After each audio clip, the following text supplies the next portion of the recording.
Monsieur le doyen, révérend Père Dr Jomanas Eustache, chers professeurs, distingués invités, bonsoir.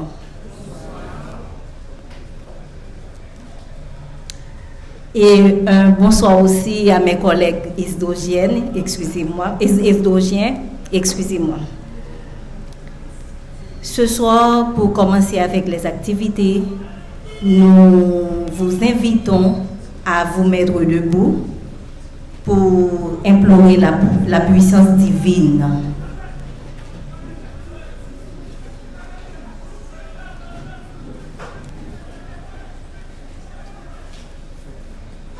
Et nous invitons Maître Winston Lestin à venir nous conduire dans la prière.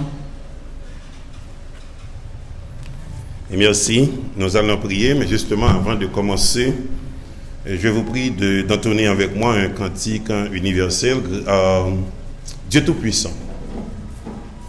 Dieu Tout-Puissant, quand mon cœur considère tout l'univers créé par ton pouvoir, le ciel d'azur, les éclairs, le tonnerre, le clair matin ou les ombres du soir, de tout mon être, alors s'élève un chant. Dieu Tout-Puissant, que tu es grand. De tout mon être, alors s'élève un chant. Dieu Tout-Puissant, que tu es grand. Nous prions le Seigneur. Dieu de toute éternité, nous te sommes infiniment reconnaissants ce soir de ce que tu nous donnes de nous réunir à l'occasion du 25e anniversaire de l'Esdroge. Et pour ces festivités, nous sommes encore là ce soir et pour continuer avec toutes les activités prévues au programme. Nous prions que ton Saint-Esprit soit toujours là et parmi nous, et que tu nous guides, que tu diriges nos pas, et que, Seigneur, ces activités soient pour ta gloire et pour ton honneur. Au nom de Jésus-Christ, nous te prions, à lui seul soit toute la gloire, l'honneur, la louange, la puissance, pour les siècles des siècles. Amen. Rassoyez-vous, merci.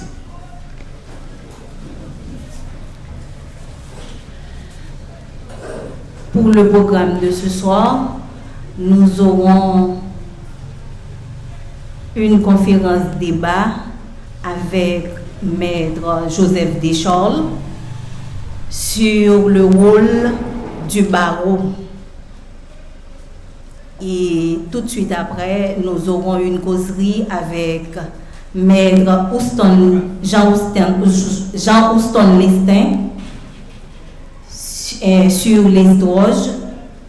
Et après, nous aurons une prestation musicale d'un étudiant de la première année, de la deuxième année, Marcellus. Et enfin, nous aurons une causerie sur Astin College of Lord. Donc, pour commencer, nous allons dire quelques mots concernant le parcours de Maître Joseph Deschorles. Originaire de Jérémie, il a fait ses études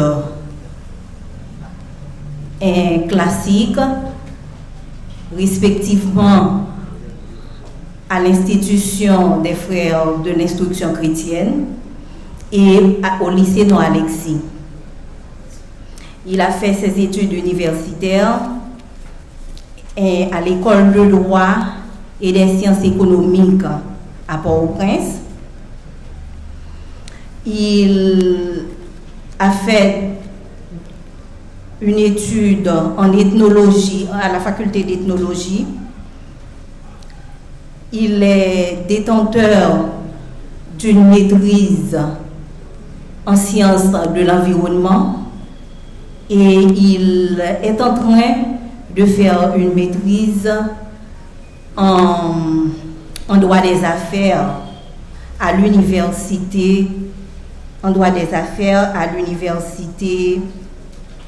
de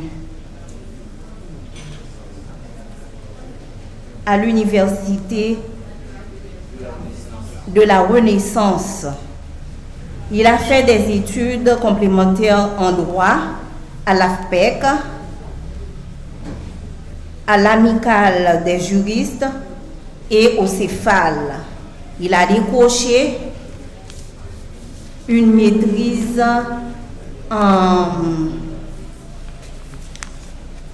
en sciences du développement à la faculté d'ethnologie. Présentement, il est professeur à l'ESDROJ et ceci depuis 20 ans. Il enseigne 6 matières dont le droit administratif, le droit commercial, le droit, la procédure civile et le droit des obligations. Pour reprendre les paroles du révérend Père Jude Berthomieux, il est l'un des géants intellectuels de l'ESDROJ. C'est un professeur que moi, personnellement, j'apprécie de par sa façon de faire. Il s'efforce corps et âme, il se met corps et âme pour partager ses connaissances avec les étudiants. Il est quelqu'un de très patient, très compréhensif. Et pour ce soir, il va nous présenter une conférence débat sur le rôle du barreau. Donc, je ne vais pas tarder de lui céder le micro et je vous demande de bien vouloir l'applaudir.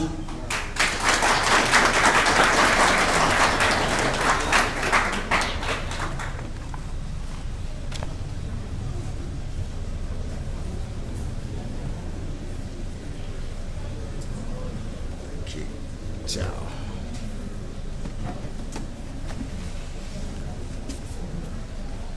Merci, Maître Anthony Jean-Sylvain. J'en profite pour dire bonsoir à tout le monde. Merci.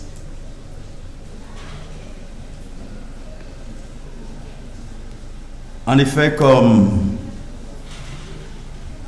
Maître Jean-Sylvain, vous avez savoir, j'ai fait des études à la faculté de droit et des sciences économiques de Port-au-Prince. J'ai fait également des études de maîtrise en sciences du développement à la faculté d'ethnologie. Et présentement, je suis en train de faire une maîtrise en droit des affaires à l'Université de la Renaissance, en dépit du fait que j'enseigne le droit des affaires. Je l'avais dit, et peut-être on aura l'occasion de visionner les propos recueillis par J-Com. Bientôt, merci.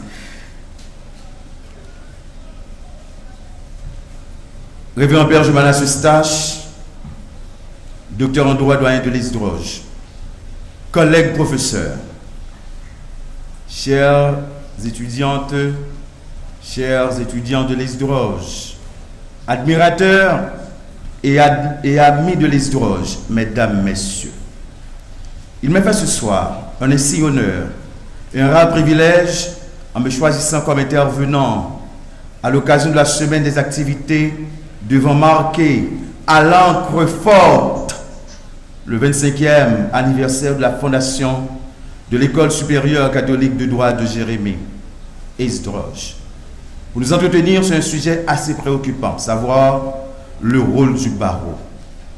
Il ne s'agit pas de simple hasard, mais une collision, dis-je, entre mon appartenance à l'ESDROJ en qualité de professeur il y a déjà une vingtaine d'années et le poste de bâtonnier que je viens juste d'occuper pour une seconde fois. Je remercie très sincèrement les organisateurs de ces festivités. J'en profite pour saluer avec satisfaction les efforts encourageants des responsables de ce centre de formation juridique, pourvoyeurs du barreau, de la magistrature et de bien d'autres institutions, tant qu'à l'intérieur qu'à l'extérieur du pays. Je salue également avec autant de satisfaction les instigateurs de cette semaine de festivités esdrogènes pour signifier à plus d'un, soit ici, soit ailleurs, que l'Esdroge se porte bien et fait œuvre qui vaille, eu égard à l'esprit de ses concepteurs et géniteurs, voulant apporter eux aussi leur pierre dans l'édification de cet état de droit inspiré par plus d'un. Esdrogène, de toute position, de tout grade, de toute fonction, nous sommes fiers de notre école supérieure catholique de droit. Nous en sommes fiers. Mais alors, nous sommes condamnés perpétuellement à faire mieux et à agir différemment des autres pour ne pas galvauder, dis-je, galvauder les cris, les rêves et les aspirations de ceux qui se sont sacrifiés jour et nuit pour voir poindre à l'horizon un autre système juridique où la justice, lieu de l'application du droit, le notariat, domaine de sa pratique, ne seront pas décriés tels qu'ils le sont aujourd'hui. L'enseignement solide du droit, fortifié par les principes moraux religieux, reçus à cette école catholique, ne doit pas être dénaturé, adultéré, profané et galvaudé par les mauvaises pratiques. Voilà pourquoi le thème de l'intervention de ce soir, dans une conférence débat, m'intéresse à plus de titres, le rôle du barreau.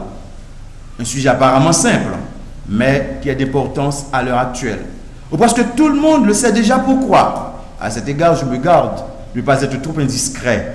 Aujourd'hui, le rôle de bâtonnier, le fonctionnement d'un barreau préoccupe beaucoup de gens. En effet, il s'agit d'un sujet tout à fait ouvert qui me donnerait toute l'attitude d'extrapoler, de faire des incursions sur plusieurs angles, mais pour la commodité de l'événement et en raison du chronométrage qui m'est assigné, je propose en l'occurrence d'être succinct et sobre, ce qui vous permettra de jouir au maximum plein d'informations possibles découlant de ces instants d'activités festives, intellectuelles et académiques. Et du coup, le ramener à vos préoccupations premières. Qui ça baroyer, qui olé, qui ça l'a fait. Ainsi, après avoir planché sur le sens du vocable barreau, je présenterai sa structure, son fonctionnement et ses divers rôles. Et enfin, d'une manière particulière et personnelle, je tenterai, le cas échéant, de parler des rapports existants entre les Esdroges et le barreau de Jérémie. En fait, les avocats, en tant qu'agents essentiels de l'administration de la justice, préservent à tout moment l'honneur et la dignité de leur profession. La profession d'avocat est soumise par la loi à des règles strictes et la première mission du barreau est d'assurer le respect de ces règles. Assurer le respect de ces règles. Chaque avocat, pour exercer sa profession, doit appartenir à un barreau. Il y en a en Haïti autant de barreaux qu'il y a de tribunaux de première instance, soit 18 barreaux pour 18 tribunaux de première instance. Sur l'article 2 du décret du 29 mars 1979, réglementant la profession d'avocat, cette profession est libérale et indépendante. Elle s'exerce dans le cadre d'une organisation corporative appelée barreau ou ordre. Une organisation corporative appelée barreau ou ordre, jouissant de la personnalité civile ayant sur ses membres un droit de surveillance et de discipline. Les barreaux sont autonomes et chaque barreau doit avoir des règlements intérieurs conformément à la loi, mais cela ne les empêche pas de se regrouper en fédération. Voilà pourquoi on a la Fédération des barreaux d'Haïti, dont celui de Jérémie est membre à part entière. Toutefois, les barreaux ne sont pas toujours de même taille en tenant compte du nombre d'avocats militants formant le tableau de l'ordre de chaque barreau. Il n'y a pas de petits barreaux comparé à ceux qui ont de très nombreux d'avocats. Comment le barreau est-il administré? Chaque barreau est administré par un conseil de discipline composé du bâtonnier, de secrétaire, de trésorier et de plusieurs conseils dépendamment du nombre d'avocats militants inscrits au tableau de l'ordre. Ce conseil est élu par l'Assemblée générale, une assemblée souveraine, de tous les avocats militants au scrutin secret et à la majorité relative. Le bâtonnier n'est pas le barreau, mais parfois son rôle est dilué dans la mission du barreau. Ainsi, le bâtonnier dirige l'ordre des avocats, il préside l'Assemblée générale et le conseil de discipline, il départage les membres, il représente l'ordre dans les actes de la vie civile, qu'il accomplit conformément aux dispositions arrêtées. Dans les cérémonies publiques, une place est toujours désignée au bâtonnier ou à son représentant. Le mandat du bâtonnier est de 2 ans. Le bâtonnier est le porte-parole des avocats. Il a la responsabilité d'exprimer l'avis d'une profession en prise directe avec l'actualité. Cette représentation est protocolaire, interlocuteur privilégié des pouvoirs publics. Le bâtonnier transmet également toutes les informations concernant la vie du barreau à ses membres. Le bâtonnier arbitre des différends, garant de la déontologie professionnelle ainsi que de la discipline. Le bâtonnier est amené à exercer le rôle de conseil et d'arbitre. Il traite les réclamations des clients contre les avocats du barreau. Il agit pour prévenir les différends qui pourraient naître entre confrères et consoeurs. Il a aussi un rôle d'apaisement des conflits entre avocats et avocates, magistrats et magistrates. Enfin, c'est le bâtonnier qui procède à la désignation des avocats commis d'office. Le bâtonnier gère l'ordre. L'ordre des avocats est une véritable entreprise qu'il faut gérer quotidiennement. Le bâtonnier engage et dirige le personnel salarié, exécute le budget voté par le Conseil de l'ordre, organise et surveille les services offerts aux avocats et au public. Le bâtonnier préside le conseil dont il est l'organe exécutif. Il doit transmettre au conseil toutes les demandes qui lui parviennent et qui sont de la compétence de ce conseil. Le barreau joue un rôle d'assistance légale. La loi de 1932 sur l'ordre des avocats, promulguée dans le Moniteur, numéro 59, du 4 août 1932, prévoit que les avocats et avocates stagiaires sont désignés pour assister d'office et gratuitement toute personne qui est présentée devant les tribunaux criminels.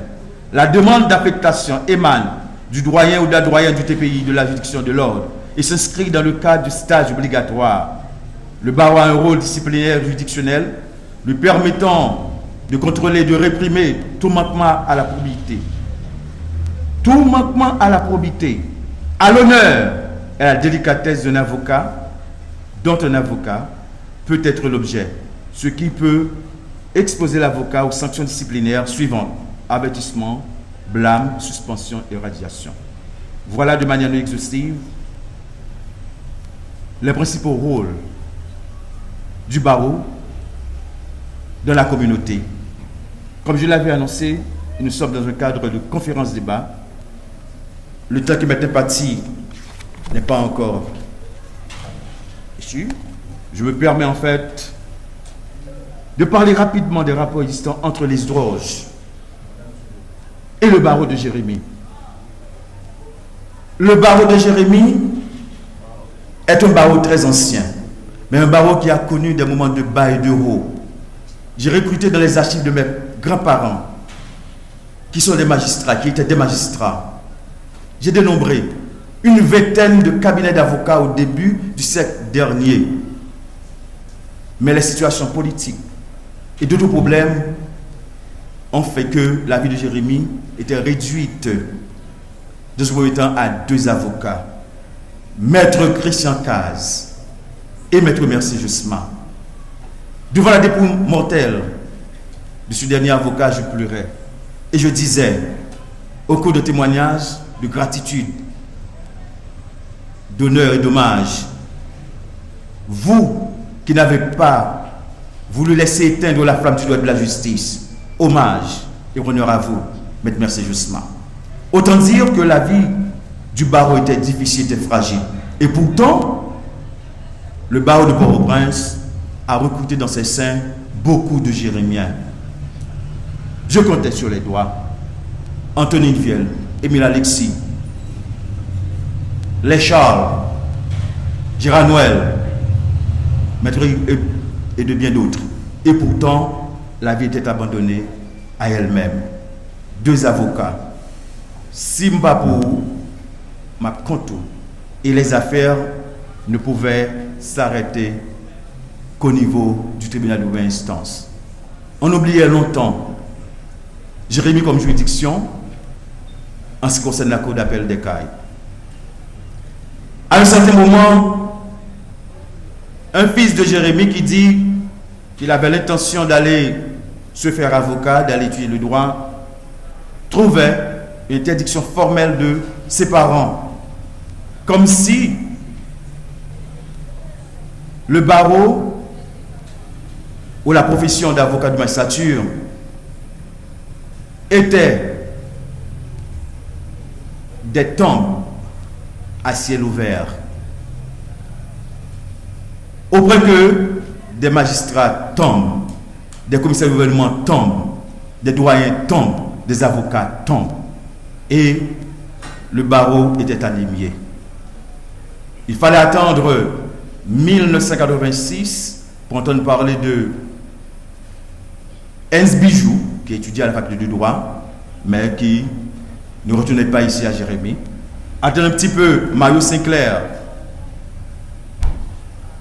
qui était une année avant moi. L'ancien commissaire du gouvernement, Joacin Sinclair, et moi, nous étions du nombre, ainsi qu'un certain de Rismond, mais malheureusement, ça n'a pas pu faire l'affaire, ça n'a pas pu faire le jeu du barreau. Lorsque j'avais appris l'ouverture de l'école supérieure catholique du droit de Jérémie, j'étais en fin d'études à la fac de droit et des sciences économiques. Je voulais du désir de venir, mais j'ai été donc interrompu par les conseils de ma mère qui disait, maître Deschamps, Joseph, si vous voulez venir ici pour vous affronter avec maître Messi et maître Caz, il faut rester davantage pour étudier. J'ai écouté les conseils de ma mère, j'ai étudié à la FPEC, à l'amicale des juristes, au Céphale, pour me perfectionner. Mais quand je suis arrivé ici,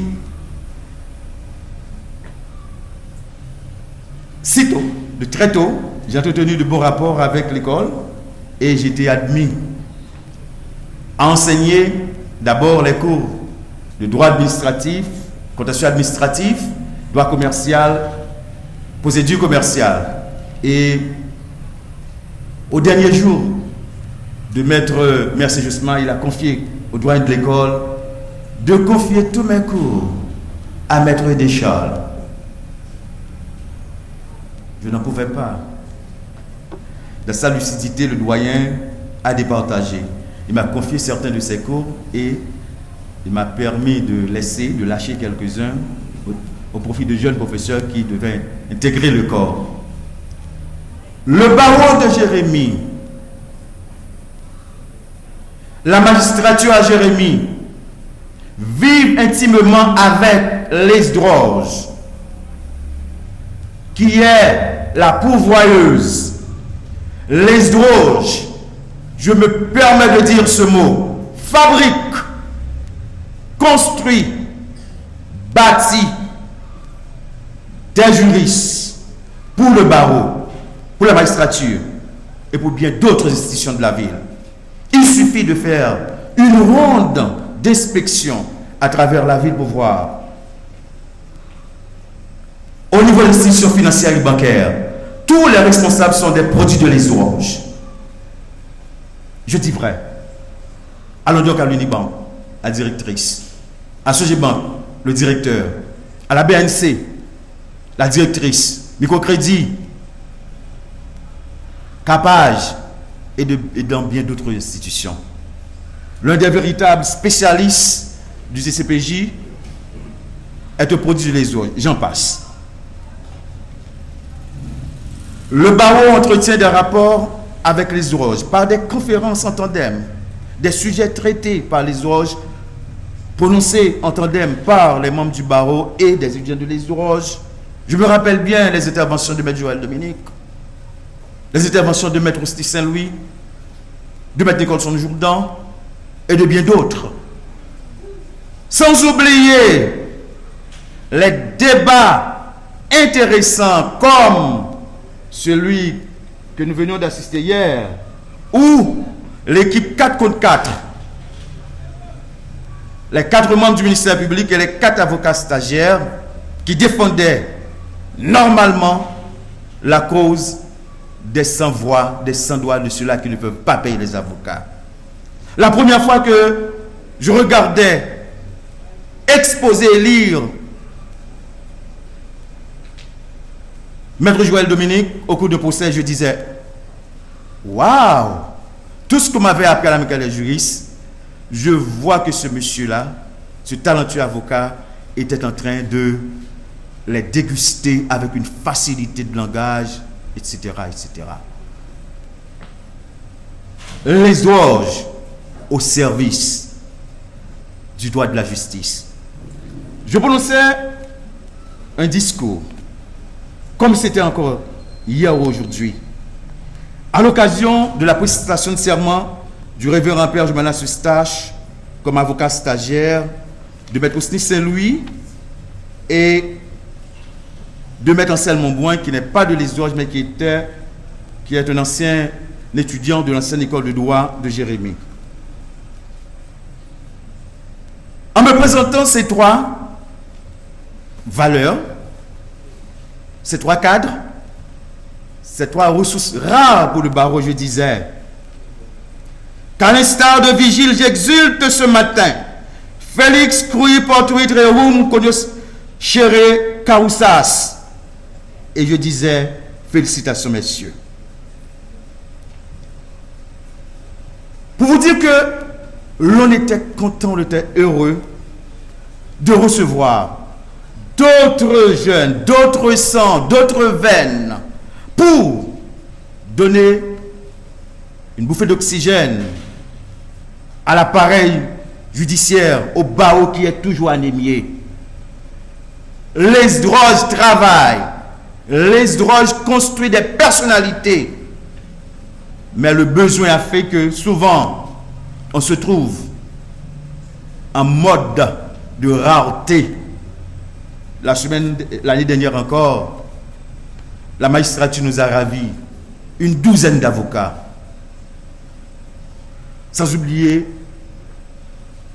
bien d'autres qui sont allés travailler ailleurs.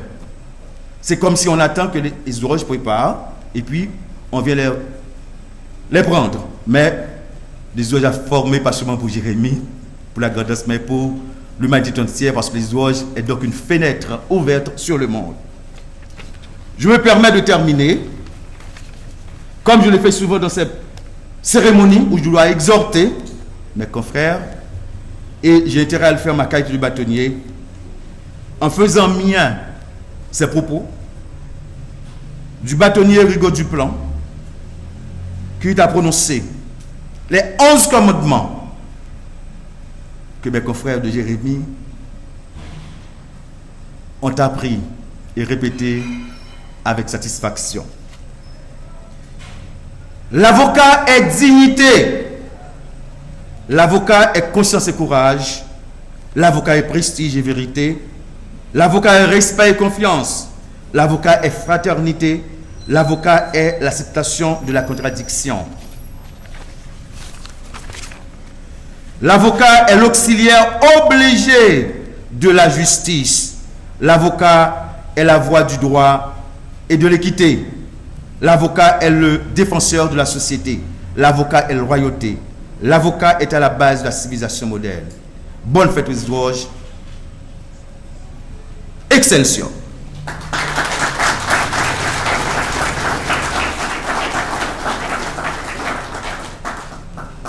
Je reste pour des questions. Est-ce que je dois rester pour des questions? On peut prendre la question,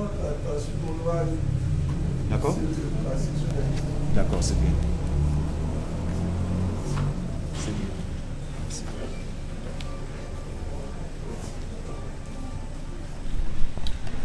Un grand merci à Maître Joseph Descharles. Et maintenant, ce sera le tour de Maître Jean-Houston Lestin. Avant de lui céder le micro, je vais vous dire en quelques mots son parcours. Et il est l'un de nos devanciers à l'ISDROJ. Il faisait partie de la première promotion dans les années 1995-1999. Et il est détenteur d'un doctorat en droit international et humanitaire. Il a un doctorat aussi, un doctorat S-lettres dans les études pastorales. Il est enseignant, il est professeur à l'ISDROJ et il dispense le cours de droit notarial en 4e année. Maître Houston Lestin, c'est comme Maître Descharles vient de dire, c'est quelqu'un qui fait la fierté de l'ISDROJ, car il est durant des grandes têtes de la ville. Il est notaire public et je vous demande de l'applaudir chaudement, car il va vous entretenir sur la vie de l'ISDROJ. Merci. Merci.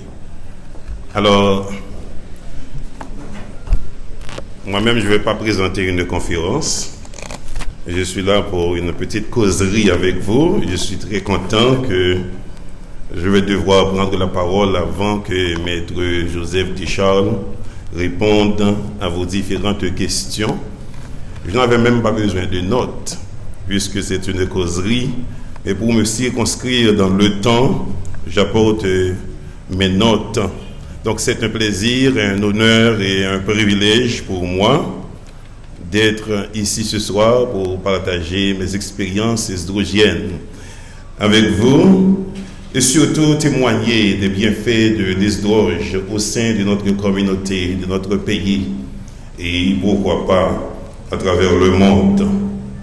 Notre Dieu, je veux saluer, remercier publiquement le doyen, le docteur Jomanas Eustache, cet artisan de paix, je dirais ce bâtisseur d'hommes et de femmes en vue de l'instauration d'un état de droit en Haïti, même si nous sommes encore très loin de cet état de droit. Mais je dois dire que Père Jomanas est un homme très courageux et qui s'est donné pour le plein épanouissement de la jeunesse grenadelaise. Je vous prie, s'il vous plaît, de vous lever et applaudir très très fort le Père Jomanas Eustache. Il mérite d'être honoré.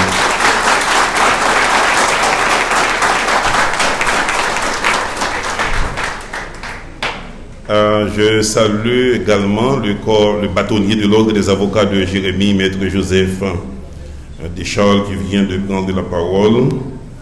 Et mes salutations vont également au corps professoral de l'ISDROJ, au personnel administratif et à vous autres et qui êtes ici, et vous autres qui forment ce que j'appelle la grande famille isdrogienne.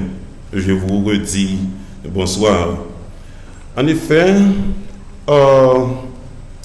je dois dire que ce 25e participe d'une retrouvaille devant nous permettre de réfléchir sur ce que je dois dire, sur nos objectifs fixés et aussi d'inventorier où nous en sommes aujourd'hui au fin de nous recadrer et refixer s'il y a lieu d'autres objectifs, sinon les mêmes, pour que 25 ans plus tard, à l'occasion de notre anniversaire d'or, d'ailleurs nous serons tous vieux si nous vivons encore, et que nous puissions nous enorgueillir d'avoir accompli notre tâche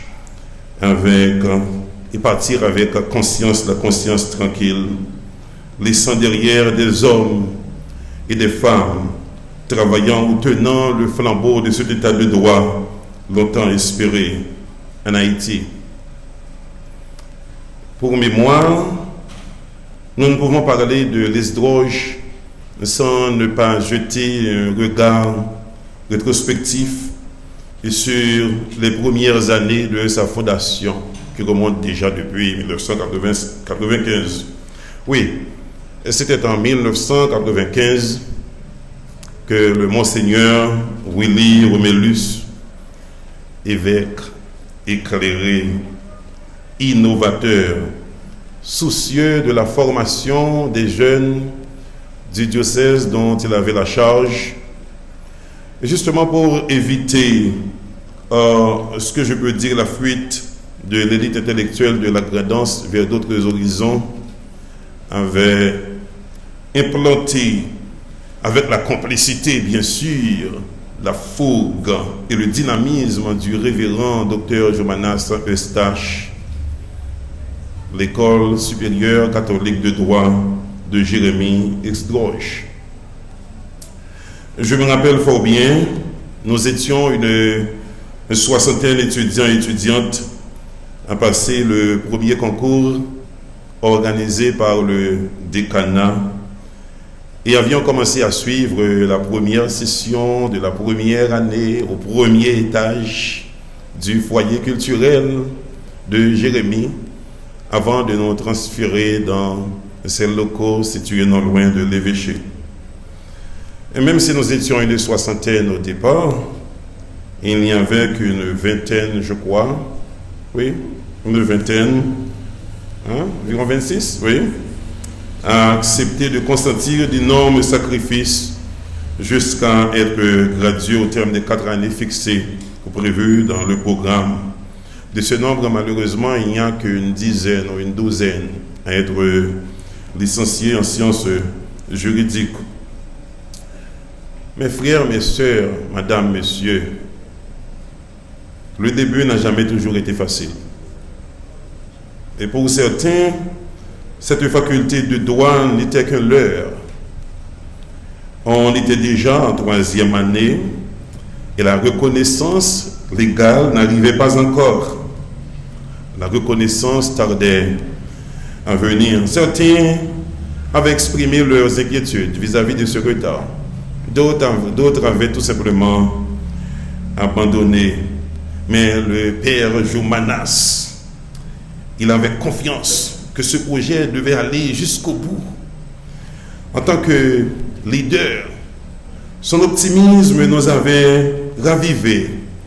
Il répétait souvent, ça ne peut ne pas marcher. Madame, petit monsieur, calmez-nous, ça ne peut ne pas marcher, c'est l'église catholique. Alors c'était une forme de pédanterie positive.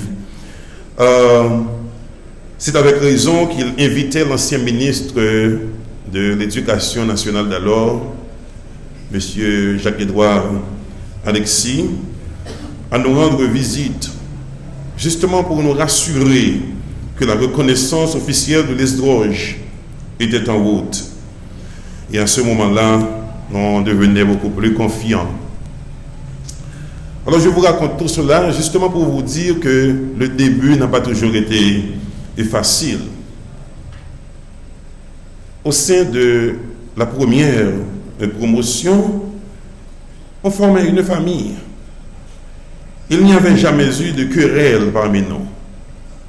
L'on se comportait comme des frères et sœurs.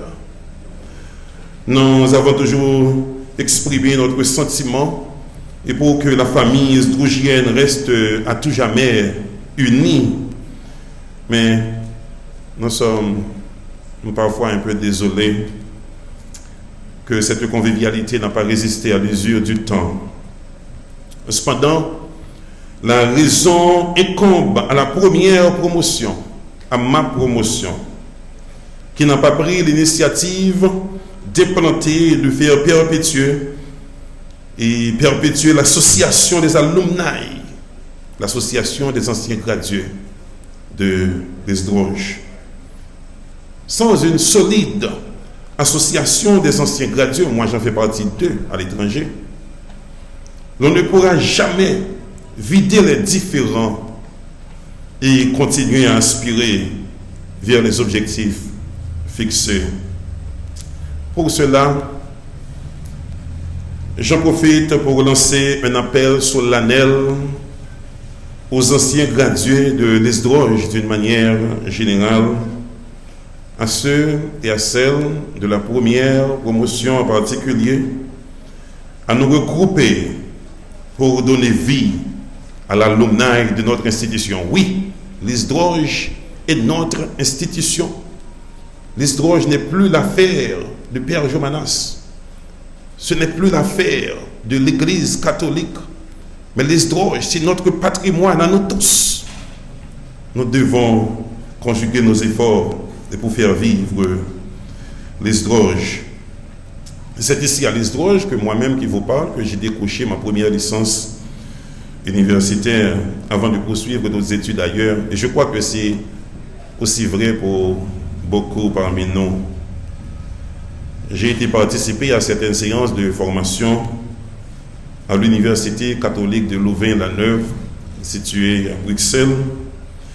Là, j'ai découvert et compris l'incommensurable richesse de la formation dispensée ici à Jérémie, à la fac catholique de droit. Parfois, vous possédez quelque chose et vous ne comprenez pas l'importance de cette chose jusqu'à ce que vous vous déplacez et pour vous confronter, vous rencontrez d'autres amis, d'autres formateurs, pour vous rendre compte que là où vous étiez, il y avait eu quelque chose de sérieux. Je vous dis sincèrement, la formation dispensée ici à l'Esdroge, c'est une formation de qualité.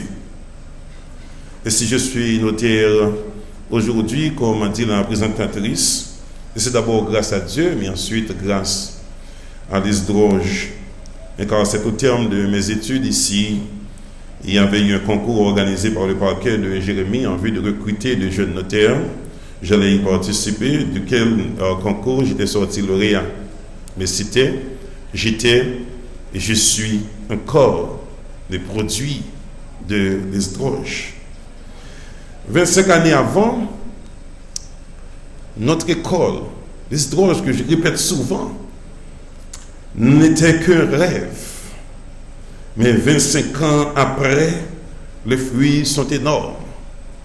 Il a produit entre autres des avocats, des magistrats assis et debout, des greffiers, des notaires, des arpenteurs, des professeurs d'université en matière de formation et d'éducation, des maîtres, des docteurs, etc. Donc pour construire cet édifice, un certain éminent professeur avait tout fait pour transmettre leur savoir à notre génération. Même si nombre d'entre eux sont morts, et puisque l'homme est en flux perpétuel, ils vivent encore aujourd'hui à travers les esprits qu'ils ont formés. Et comment oublier feu les professeurs Maître Christian Caz, Maître Mercier Josma, Maître Toussaint Léonidas. Nous étions déjà en 2e ou en 3e année quand Maître Toussaint Léonidas avait retrouvé la grande famille. Alors, on parle souvent de ces éminents professeurs lors des cérémonies de graduation. Mais il y a un nom qu'on ne cite pas souvent, mais qui nous avait beaucoup manqué. Comment oublier la révérende sœur Ghislaine Tivierge, de regrettée mémoire. Je dois vous dire que cette religieuse très dévouée nous avait communiqué les premières notions en méthodologie du travail intellectuel, nous amenant à produire des travaux scientifiques clairs, simples et faciles à interpréter. Madame, Monsieur, les noms de ces professeurs doivent rester gravés à tout jamais sur le tableau de notre souvenir esdrogien. Pour terminer, je veux faire un appel à l'unité. Oui, à l'unité. Unissons-nous, hydrogènes, formons une chaîne de solidarité et d'amour pour servir notre département, notre pays et le monde tout entier. Nous devons servir de manière désintéressée en nous investissant dans des campagnes de formation civique et citoyenne axées sur notre modèle de vie pour que 10 ans plus tard ou 25 ans plus tard, nous puissions déclarer certainement nous avons accompli notre tâche comme cela se doit. À vous qui êtes dans la salle et qui aspirez à rejoindre cette grande famille, je vous jure que vous n'aurez pas à le regretter. L'Esdroge est et demeurera la référence en matière de formation juridique en Haïti. À tous et à moi-même qui vous parle, je dis un bon 25e. Soyez bénis, que Dieu vous bénisse tous et que Dieu bénisse l'Esdroge. Merci.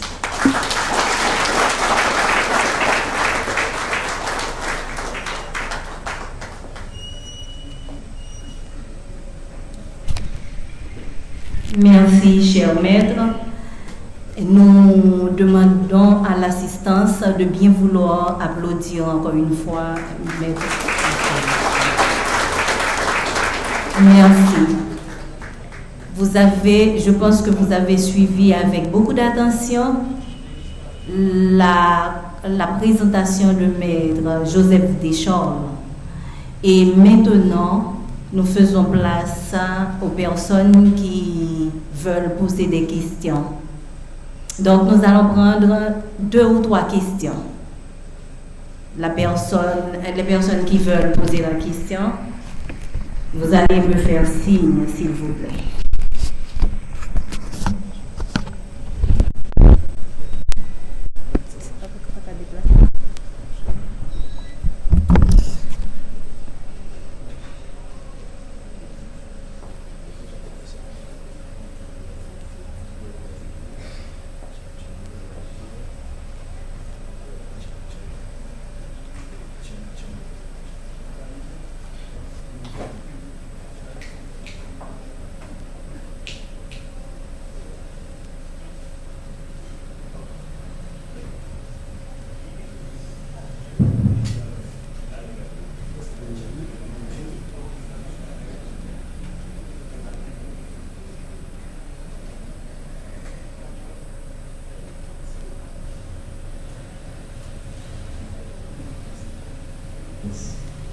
Bonsoir tout le monde. Je me prends au nom de Pierre Mackenzie et je suis l'ancien de l'Esdroge. Et je tiens à féliciter tous les intervenants ce soir, maître Joseph Deschamps et maître Rousseau. Et j'ai une question à poser à maître Deschamps, qui venait tout juste de nous présenter en fait, le barreau de Jérémie encore, la fédération barreau haïtienne. Et ma question, c'est, en fait, c'est un plaisir pour moi d'entendre les fonctions du barreau sortent de la bouche de maître Joseph Deschamps. C'est-à-dire, le barreau a une fonction essentielle, non seulement pour la justice, mais aussi pour la société. Et étant donné qu'aujourd'hui, notre société fait face à de grands problèmes. Et malheureusement, les barreaux ne se positionnent pas, ne se prononcent pas sur certains problèmes que notre société connaisse. Et surtout, le barreau de Jérémie, qui, à travers, ou encore face aux différents problèmes que nous confrontons ici à Jérémie, le barreau ne dit rien. Et certains problèmes de la justice également. Et je me demande, est-ce que le barreau a un rôle à jouer face aux différents problèmes que nous confrontons. Et l'autre question que j'aimerais poser à Maître Deschamps, vous savez que la justice jérémienne est décriée. Décriée tant au baron, mais tant au parquet de Jérémie, ou encore et du côté des juges, et aussi du côté du baron. Parce que les justiciables critiquent les avocats qui, je ne sais pas, à travers leur manœuvre, et ne travaillent pas bien, disons, selon certains justiciables. Et face à tout ça, je me demande est-ce que le baron a un quelconque rôle à jouer ou quelque chose à dire pour pouvoir rectifier le tir face aux certains problèmes que nous confrontons ici à Jérémie, tant du côté du parquet, des juges et des avocats. Merci.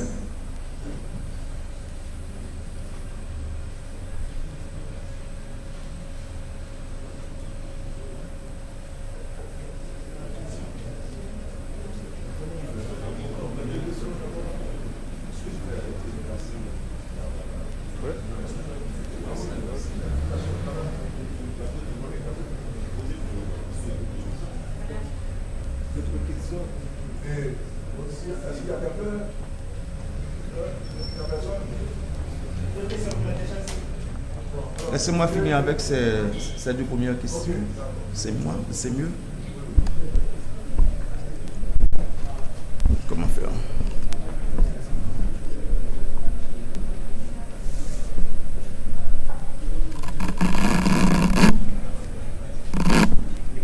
Si j'arrive à comprendre le contenu de ces questions, je dirais que le barreau, bien évidemment, a un rôle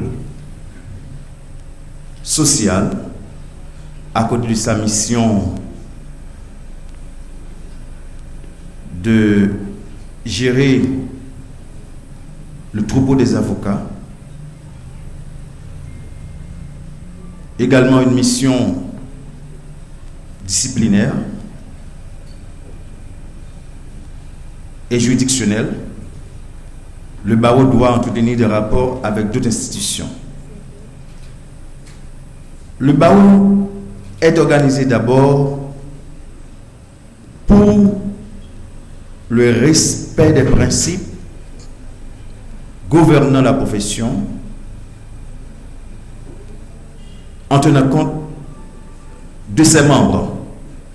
Le barreau cherche d'abord à discipliner ses membres. C'est pourquoi j'avais dit tout à l'heure, le bâtonnier a un rôle de conseil. Le bâtonnier tranche les différends qui peuvent exister entre avocats et avocats, entre avocats et leurs clients. Je dis que la représentation du bâtonnier est protocolaire.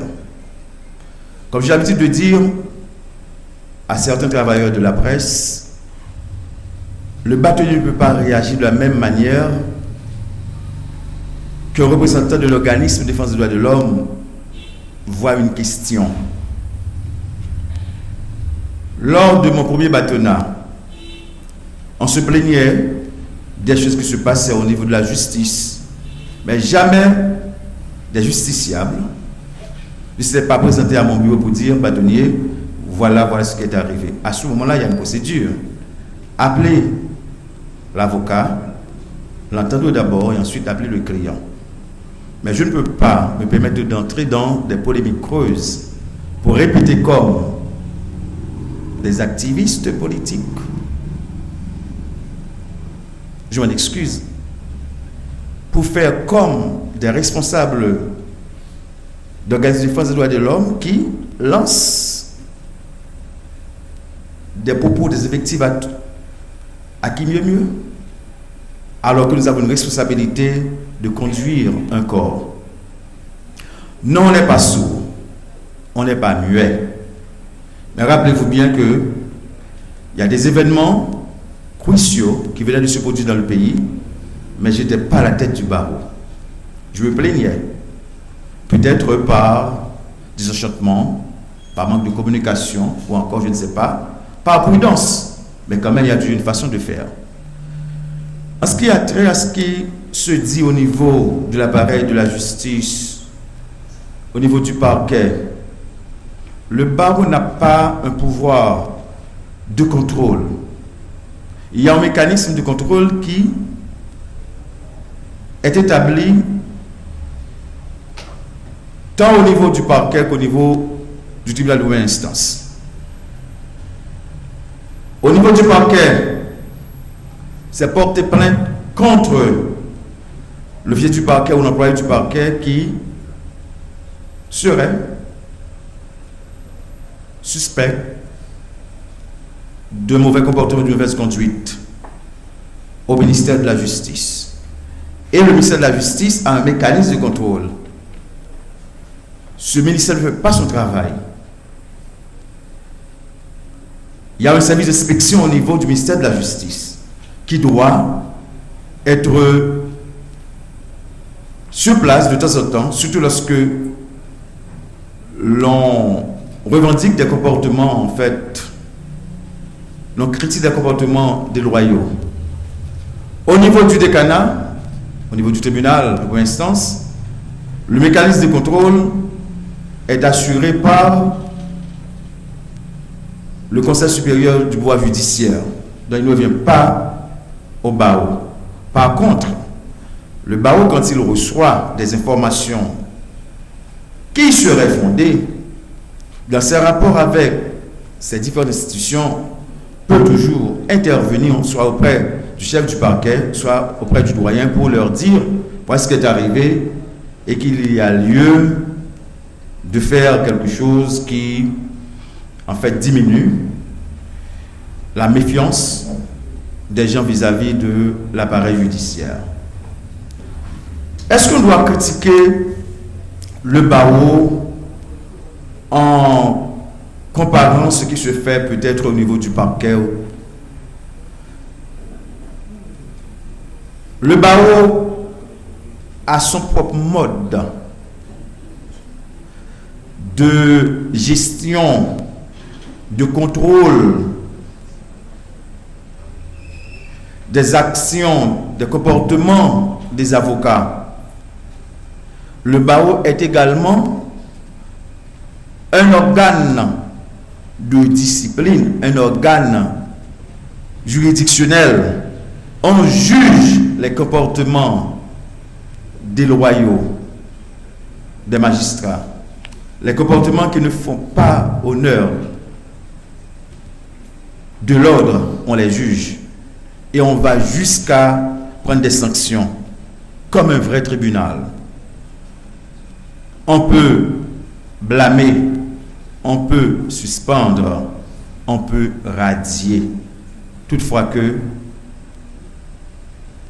les faits reprochés à l'avocat incriminé sont, encore, demeurent réels et valables.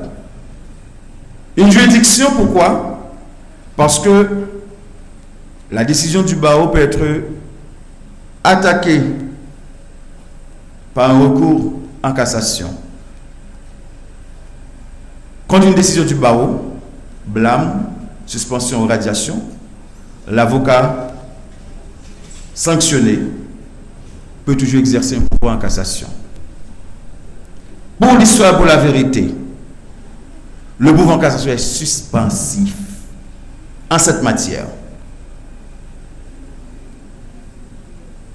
Tant que la Cour de cassation ne se prononce pas encore sur la décision du Conseil de l'ordre, l'avocat qui est objet de cette sanction peut toujours faire tout ce qui découle de ses prérogatives. Mais le danger, que va-t-il arriver si cet avocat sanctionné continue à afficher des comportements fautifs qui nuisent au bon fonctionnement de l'ordre? La loi dit à ce moment, le Conseil ne peut plus revenir alors qu'il y a une action. Pendant, il y a un recours. Pendant, on n'a qu'à user la procédure de droit commun. Toucher le commissaire de règlement, le parquet ou la police pour une plainte et pour le reste. D'accord? C'était 2 questions. Dans un tour, j'ai essayé de répondre. S'il y a d'autres questions?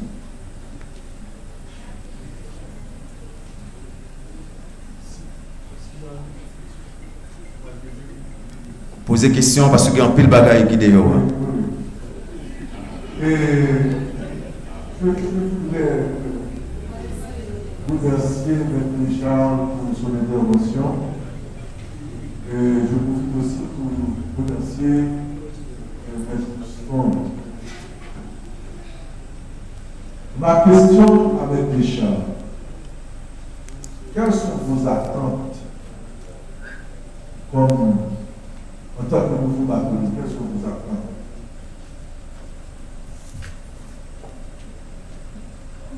Et puis, quels sont les obstacles qui se dressent, que vous constatez, qui se dressent au développement, si vous voulez, au rayonnement de votre barreau?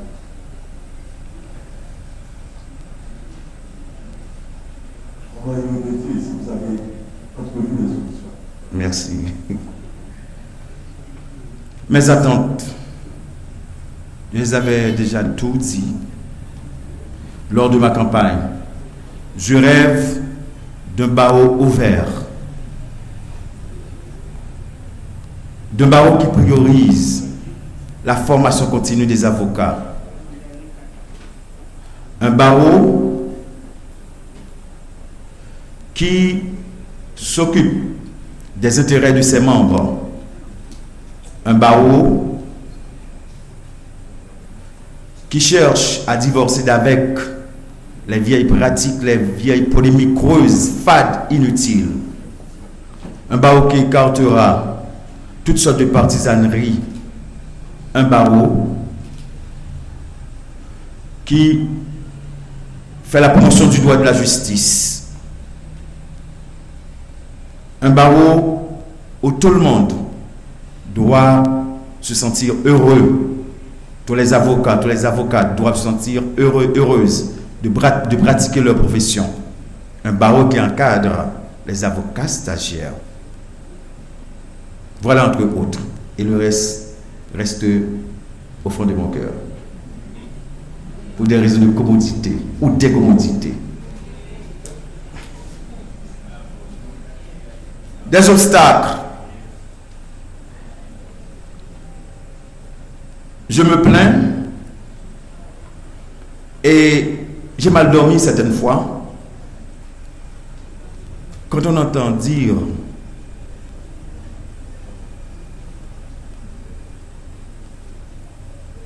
que Maître Descharles a fait une petite passe à l'ancien bâtonnier Maître Jacques Auberjus et Maître Auberjus a fait une petite passe à Maître Descharles. Et ces paroles sont sorties de la bouche parfois de ceux qui connaissent bien la réalité de notre barreau et parfois des gens qui par méchanceté ne cherchent pas à s'informer pour en fait nuire le travail et l'action du conseil. Non. J'ai parlé d'un barreau où l'unité régnera dans la diversité. D'un barreau où tout le monde doit là-dedans. Je sais que je l'ai fait. Au péril de mes actions. J'étais sincère avec eux. Quand ils étaient malades, j'étais allé chez eux, prier avec eux. Et moi, ils cherchent. Vous avez tout le reste. C'est de la Bible.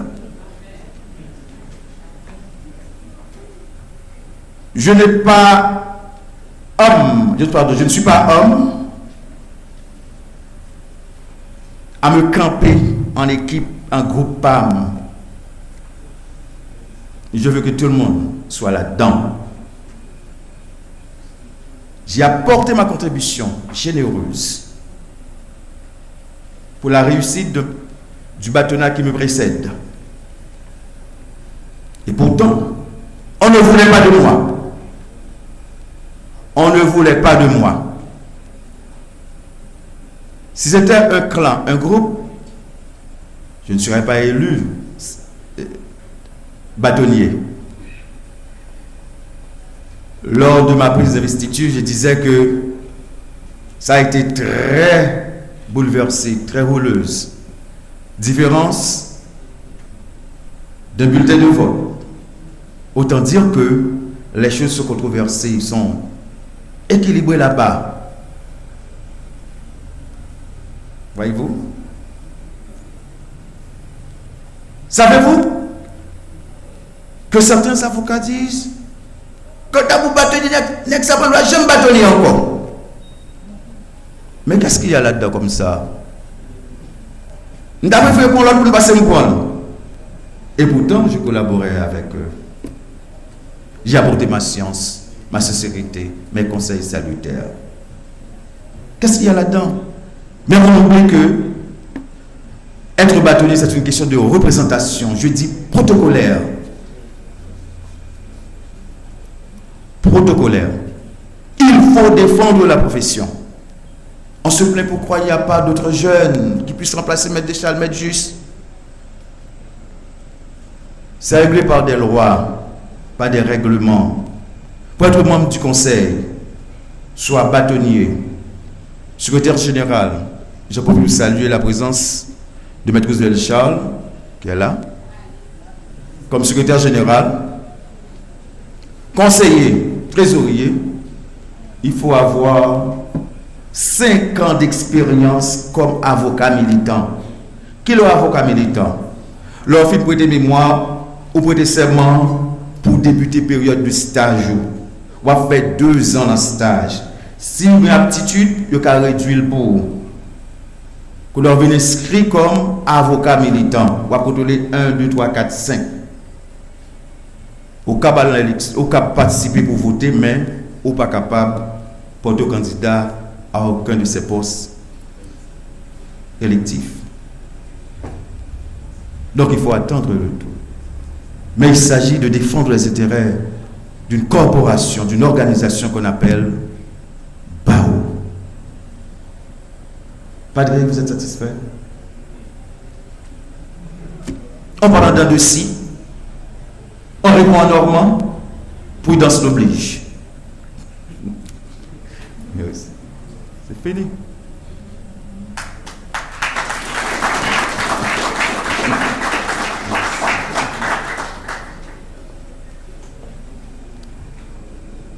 Merci de votre attention. Et maintenant, nous demandons à Ralph Marcellus de se préparer pour présenter son chant. Et entre-temps, je vais vous demander d'applaudir encore une fois les différents présentateurs qui ont fait le sacrifice d'être là et de vous présenter quelque chose. Je vous demande de les applaudir, s'il vous plaît.